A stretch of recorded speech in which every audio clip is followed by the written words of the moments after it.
NFTs.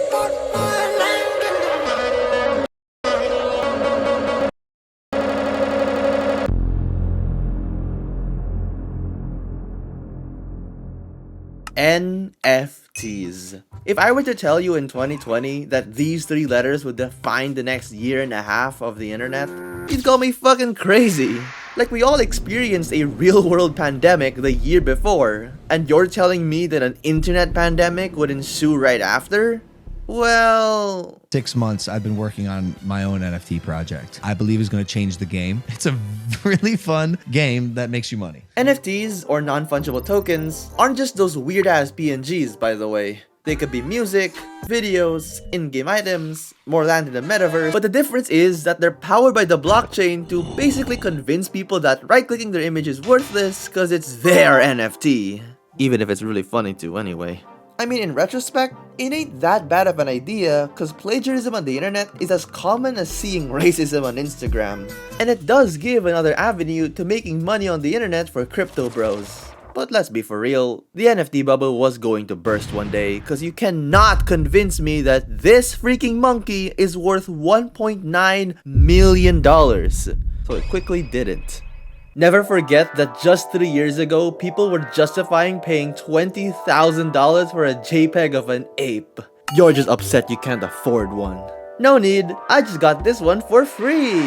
Now, long story short, this curse upon humanity actually started over a decade ago, with the earliest collections dating back to 2017 featuring poop and shit from a butt. Wait, never mind. It's actually 10,000 poops and shits from a butt. That's better. But I guess the ownership of very meaningful and inspirational pixel art worked for the 10,000 people who flipped their chain smoker thing from $0 to over $100,000. There's also this CryptoKitties thing I should mention where you can breed your own NFT cats or whatever. But A, this looks ugly as shit, and B, this reminds me of a certain other NFT animal project. So let's move on to 2021, or as I'd like to call it, the ultimate crypto bro wet dream because of how big NFTs define this year. Especially with selling the display right to art pieces, those damn pixel slop pieces again, and even a bunch of classic memes for ludicrous amounts of money through NFTs. Like, I'm talking $600,000 to fucking Nyan Cat when I can just download the video myself. But whatever, man, I ain't making $600,000. And even while researching this video, I still don't understand what you get from buying an NFT aside from resale value to the next gullible sucker, and bragging rights that you spent thousands of dollars on this shit without even getting its fucking copyrights. I mean, they are pretty good with telling those bragging rights by gatekeeping their stupid, sweaty Sigma Male Discord server to NFT owners, but I should really keep my mouth shut when the same server also includes actual celebrities like Jimmy Fallon, Snoop Dogg, Eminem, and... oh no, not Curry. No, not Curry! Well, can't blame them for the FOMO when they missed out on so much content back then, like having a hexagonal Twitter profile picture. This was worth the $500,000 for sure. Oh, and let's not forget all the companies that hopped on this shit, like Coke's collectible things and Ubisoft's NFT game. Oh boy, I wonder what happened to that.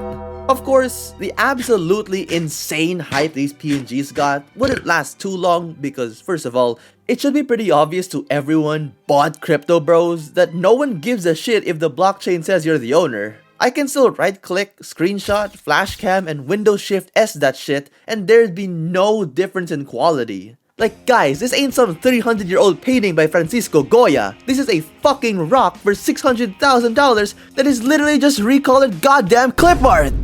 But I will say that watching NFT owners crashing out at people's screenshots was my go-to pastime back then. Yeah, this is what I called brain rot before they came along. Should I buy a house or? Link to a picture of a pixelated monkey. Houses are often more of a liability than... But at least this whole thing confirms that these things are just schemes to get millions of dollars from FOMO. And what did these ludicrously successful NFT projects spend their millions of dollars on? That's right, even more bullcrap. What the hell is that? Yep.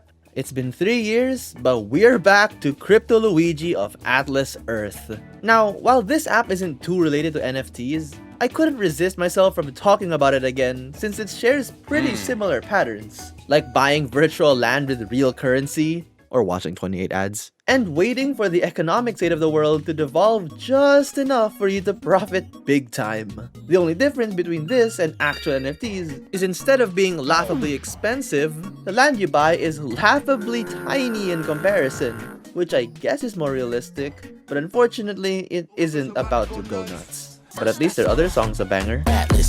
Now, speaking of bangers, we have to check out the smorgasbord of projects that those damn apes have worked on. Cause who remembers when they tried to make an NFT TV show that lasted a whole 3 episodes?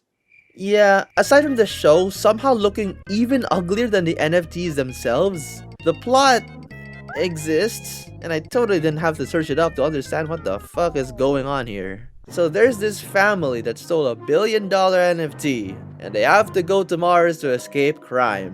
So they go to the airport and get a Squid Game card for some reason, and then they use their interplanetary spaceship to meet this villain guy who wants the NFT. Then shut the fuck up! Even though they just used an airplane last episode.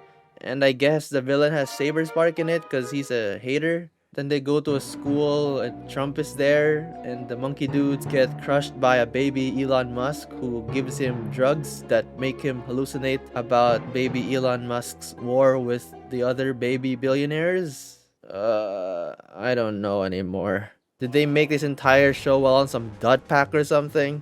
Including the Eiffel Tower? Yes, including the Eiffel Tower. Seems like they were, with just how many animation mistakes and spelling errors there are in this shit. Jesus Christ, man. I could make a whole video making fun of this shit, but to avoid being featured in their show myself, I'll just say that they also have a fast food chain.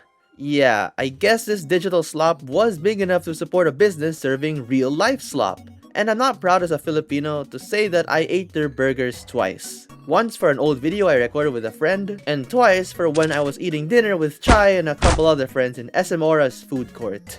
Like, the food just overpriced American grease slop, and I thought that it was fine to eat it twice.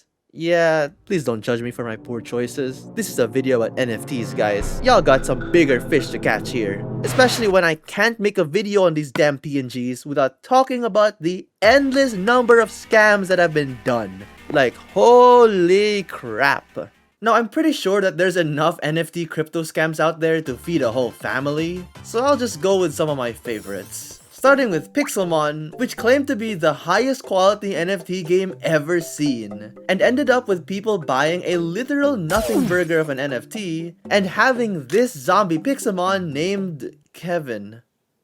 No, like, that's literally his name. Apparently, this whole thing started in late 2021 when this guy, Cyber, showed off a short demo of this Pokemon-esque game. And all of the NFT bros were like, that 2-second demo was amazing! Here's $17 million to your bank account. You better not disappoint! And spoiler, he did disappoint. Well, except for the NFT part, cause he sold over 7,000 of these guys. And when people asked for a refund, he said, quote, "No, that's not how the space works." So that's reassuring. But not as reassuring as Logan Paul's NFT game. Wow, this is definitely not a scam. Now, CryptoZoo is a whole other rabbit hole that I don't need to revisit, because CoffeeZilla already did that. But this was another claimed NFT game where you buy eggs with money and hatch them into different animals that can earn money themselves. But the only problem was that you could buy the eggs, but literally nothing else in the website worked in the slightest. And it ended up with NFT bros falling victim to the 45th pump and dump scheme.